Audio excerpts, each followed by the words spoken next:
Okay, we are back with our panel now. We'd like to welcome in two more people. John B. King Jr., the former Secretary of Education under former President Barack Obama, and Dr. Peggy Carr, the Commissioner of the National Center for Education Statistics for the Education Department. And Dr. Carr, I want to start with you because your organization just released its yearly assessment of math and writing of students across the country, which samples 4th and 8th graders.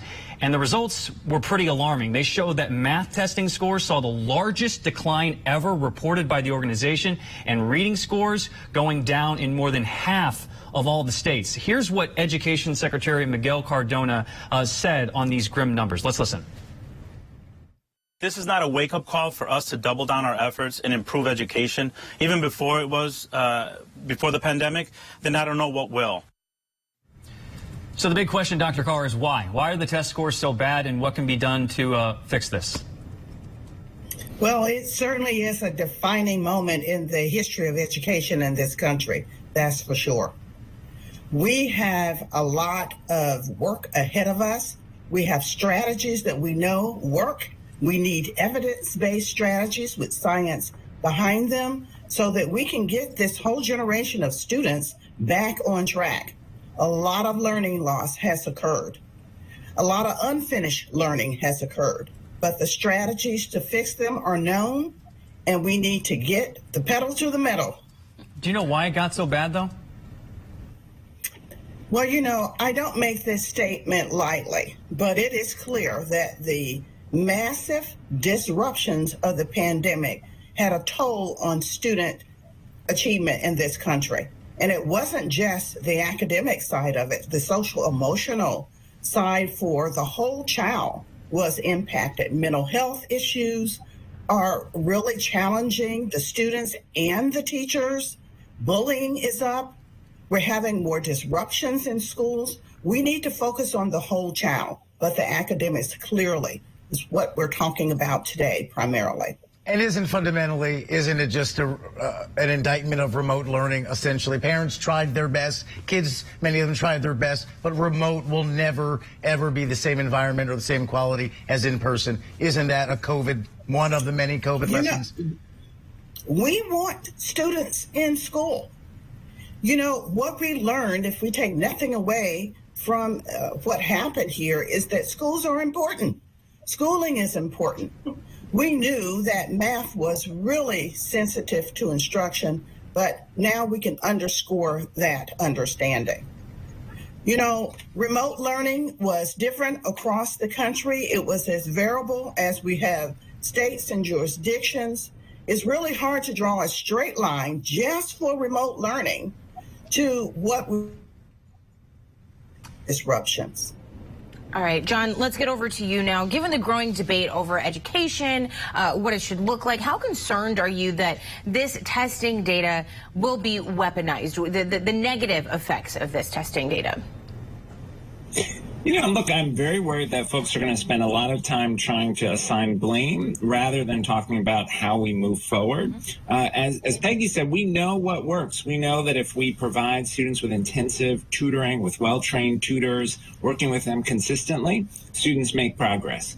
We know that kids need more time, that if we dedicate time in the summer and after school to provide students with more instruction, things will improve.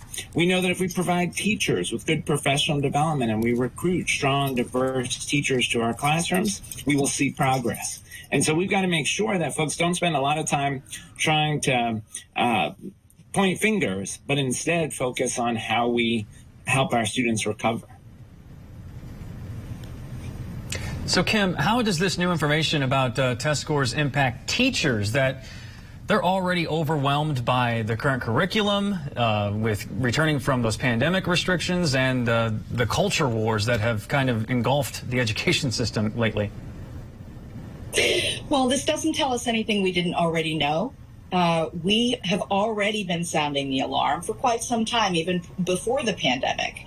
What we know is that too many students suffer from opportunity gaps. Too many students don't get the kind of mental health supports and social emotional learning, the kind of counseling supports.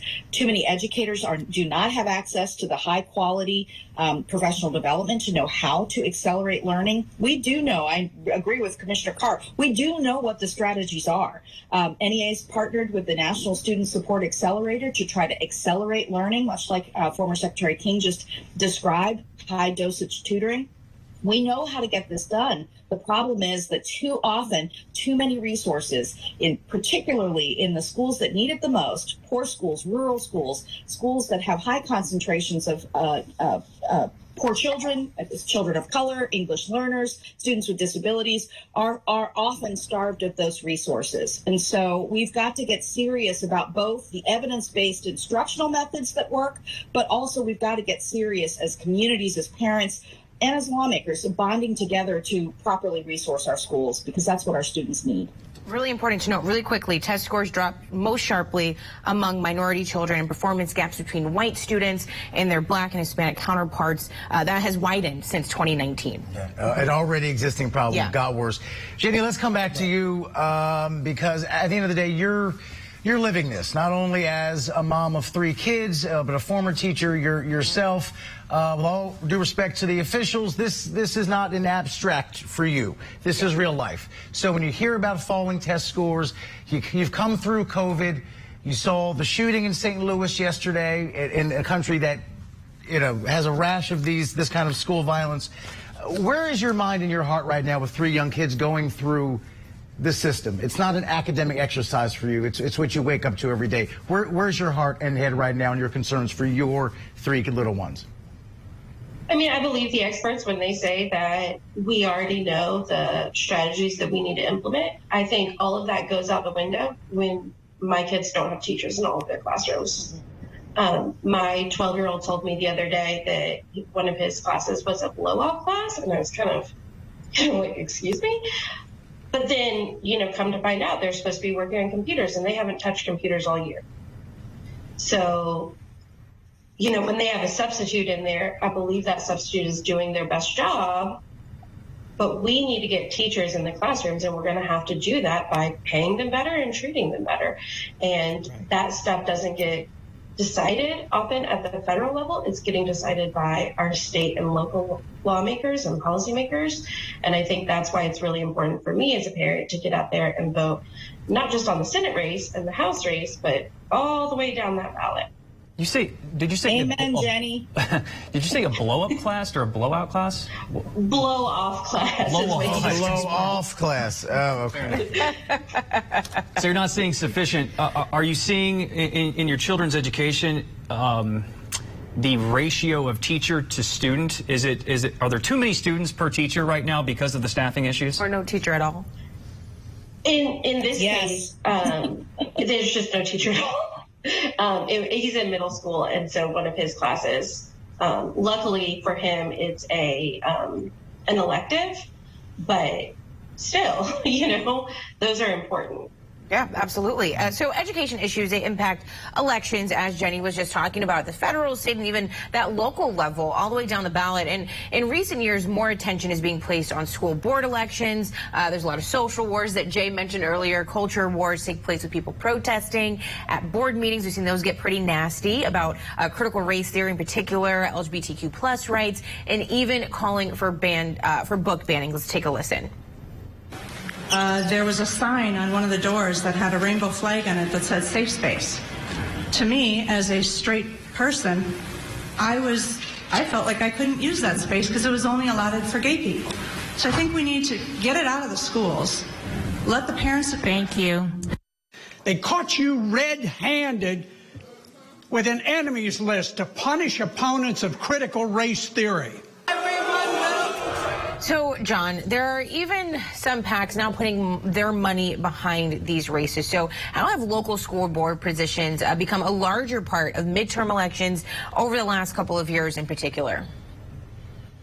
What's really disturbing is we're seeing this trend of a small group of right-wing extremists trying to use school board elections to feed culture wars, and whether it's anti-critical race theory or attacking LGBTQ kids and families. It's really problematic, undermines public education, and it's not what most parents want. I'm speaking to you from Silver Spring, Maryland, about 25 miles from where my great-grandfather was enslaved in Gaithersburg, Maryland. That's real. That happened. And when you ask most Americans, most parents, they would say they want their kids to learn the truth of our history as a country. They want their kids to be in environments that are safe and supportive for all kids, including LGBTQ kids.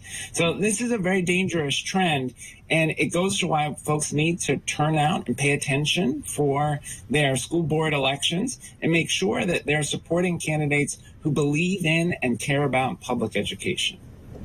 Well, thank you all for being with us. I wish we had more time, because the one question I'd like to really pose to all of you is that in this age of misinformation and conspiracy theories and the off-the-wall things that people believe, I wonder if in any way you all think that is the result of a miseducated or undereducated country, that people are so easily believing in lies and have become so gullible.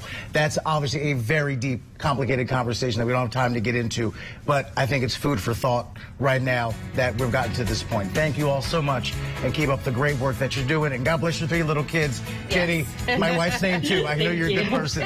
We'll be right back. Thank you.